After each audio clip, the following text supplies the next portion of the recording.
biohackers, today we're at the Wellness Co. This is the golf course center.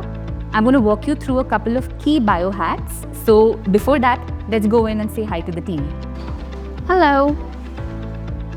All right, shall we get started? Today we're going to talk about 3 powerhouse biohacks: hyperbaric oxygen therapy, cryotherapy, and red light therapy. I'm going to share what they are, how they work, and why it is something that's fantastic for not just age reversal, but also optimizing your health and healing root causes of lifestyle diseases and root causes that might be accelerating your aging.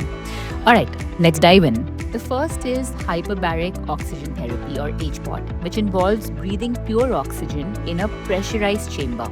This process supercharges the amount of oxygen in your blood, tissues, and brains, accelerating healing and reducing inflammation. By the way, originally this was used for treating decompression sickness in scuba divers. How does it work?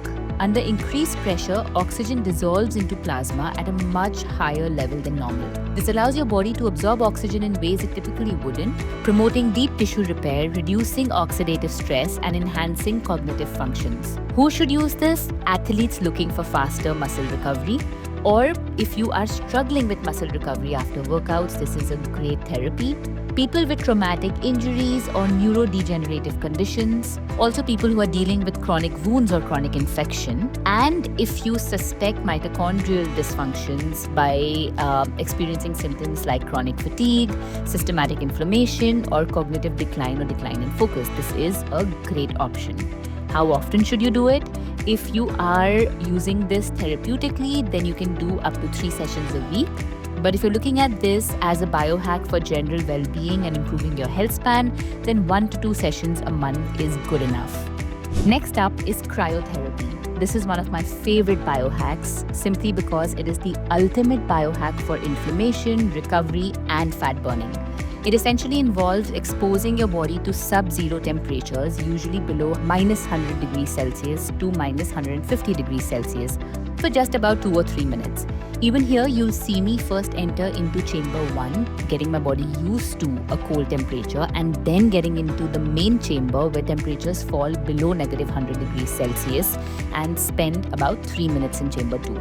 Now, how does this work? When your body is exposed to extreme cold, blood rushes to your core to protect vital organs. Once you step out, the oxygen and nutrient-rich blood now floods to your tissues, reducing inflammation, boosting circulation, and increasing endorphins. But this is where it gets even more exciting. Cryotherapy activates something known as brown fat. Unlike regular white fat, which stores energy, brown fat burns calories to generate heat. When you expose yourself to extreme cold temperatures, your body taps into brown fat to keep you warm, boosting metabolism and fat loss naturally.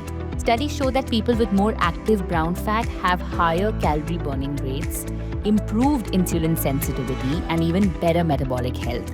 This is why cryotherapy is a game changer for anyone looking to biohack not just their weight, but also their energy levels and mitochondrial functions. Now, who should use cryotherapy?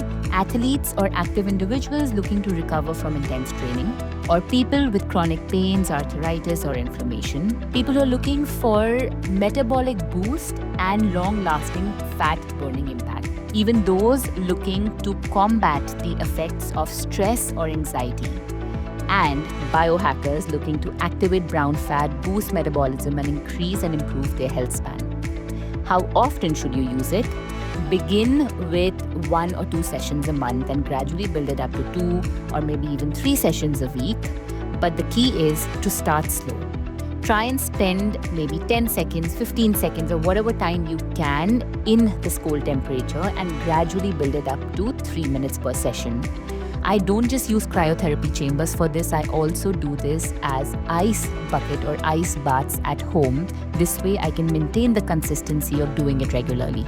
Alright, finally, red light therapy or RLT, which uses specific wavelengths of red and near-infrared light to penetrate deep into the skin and tissues, stimulating cellular repair and reducing inflammation. Now, this isn't just another wellness trend, it's backed by science. Red and near-infrared light are absorbed by your mitochondria, the powerhouse of your cells.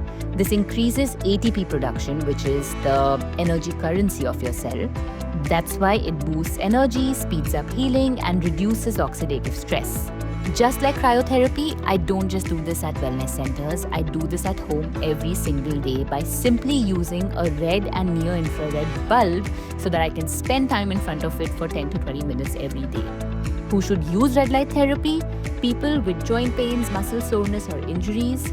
People who are looking to reduce wrinkles, acne, and visible signs of aging. Individuals struggling with seasonal depression or brain fog. Athletes or active individuals who want to enhance muscle recovery and improve endurance.